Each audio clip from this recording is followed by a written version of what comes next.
ದೇವಕಿಯವರಿಗೆ ಹೃದಯಪೂರ್ವಕ ಸ್ವಾಗತ. ಯಾಕೆಂದ್ರೆ ನಮ್ಮ ಮಗು ವಿಚಾರದಲ್ಲಿ ನಿಮ್ಮ ಪಾಲು ದೊಡ್ಡದು.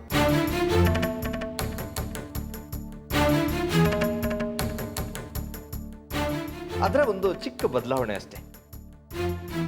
ಅವನೀಗ ಕೃಷ್ಣ ಅಲ್ಲ, ಯಶೋನಂದ.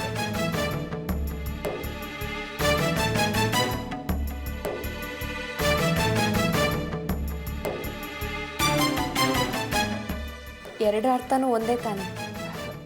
ಅದು ನಿಜಾನೇ. ನೀವು ಹೆಣ್ಣು, ನನ್ನ ಹೆಂಡತಿನೂ ಹೆಣ್ಣು. ನೀವು ದೇವಕಿ, ಆದರೆ ನನ್ನ ಹೆಂಡತಿ ಯಶೋಧ. ನಮ್ಮ ಅರ್ಥದಲ್ಲಿ ಸ್ವಲ್ಪ ಸ್ವಾರ್ಥ ಸೇರಿದೆ ಅಷ್ಟೇ. ಅಷ್ಟಾದ್ರೂ ಸ್ವಾರ್ಥ ಇರಲೇಬೇಕಲ್ಲ. ಬನ್ನಿ ಒಳಗೆ.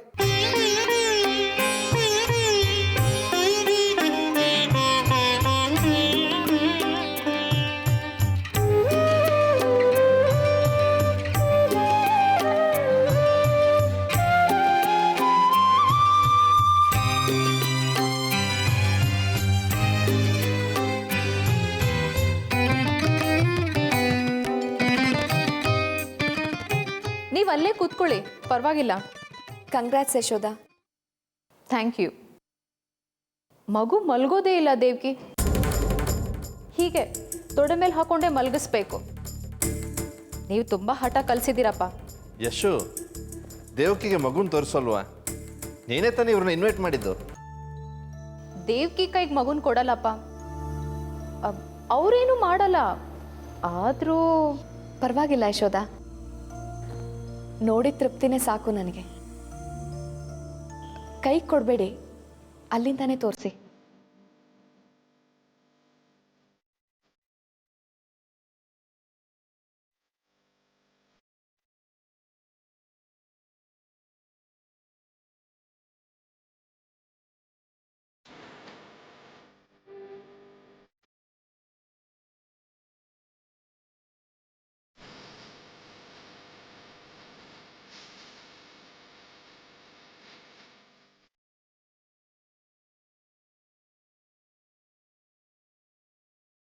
ಮಗು ನೋಡ್ಬೇಕಾ? ನೋಡಿ.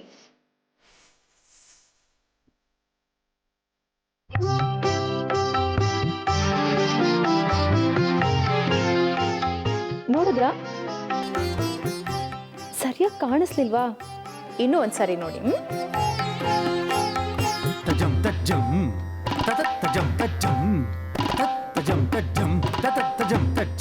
ನೋಡಿದ್ರಾ?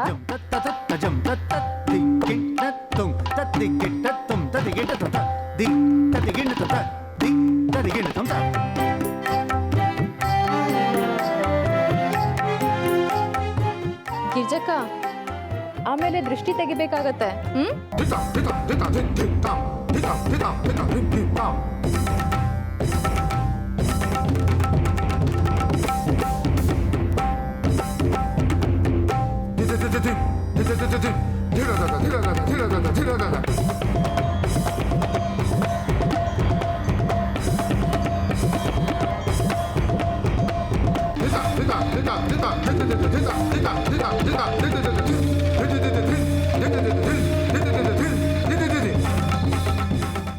ದೇವ್ಕಿ, ಮೊದಲನೇ ಸಾರಿ ಮಗು ನೋಡ್ಬೇಕಾದ್ರೆ ಏನಾದರೂ ಕೊಡಬೇಕು ಅಂತ ಹೇಳ್ತಾರೆ.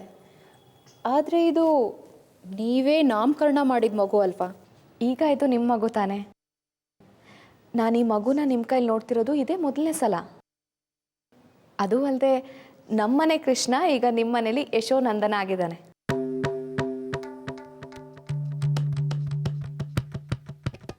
ಬರೀ ವಾದನೆ ಆಗೋಯ್ತು ಯಶೋಧ. ನಮ್ಮಿಬ್ರ ಕಷ್ಟ ಇಂಥವ್ರಿಗೆಲ್ಲ ಹೇಗೆ ಗೊತ್ತಾಗಬೇಕು ಹೇಳಿ? ಬರೀ ಕಿಸ್ಕ್ ಅನ್ನೋದು ಮಾತ್ರ ಗೊತ್ತಾಗತ್ತೆ. ಮೊದಲನೇ ಸಲನೋ 100ನೇ ಸಲನೋ ಮಗು ಕೈಲಿ ಹಣ ಇಡೋದು ಅಂದರೆ ಅದೊಂಥರ ರೋಮಾಂಚನ. ಎಲ್ಲಿ ಮಗುನೊಂಚೂರು ಈಚೆ ತಿರುಗಿಸ್ರಿ.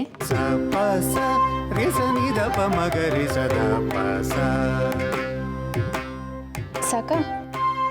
ಓಕೆ ಓಕೆ, ಇನ್ನೊಂದು ಸಾರಿ.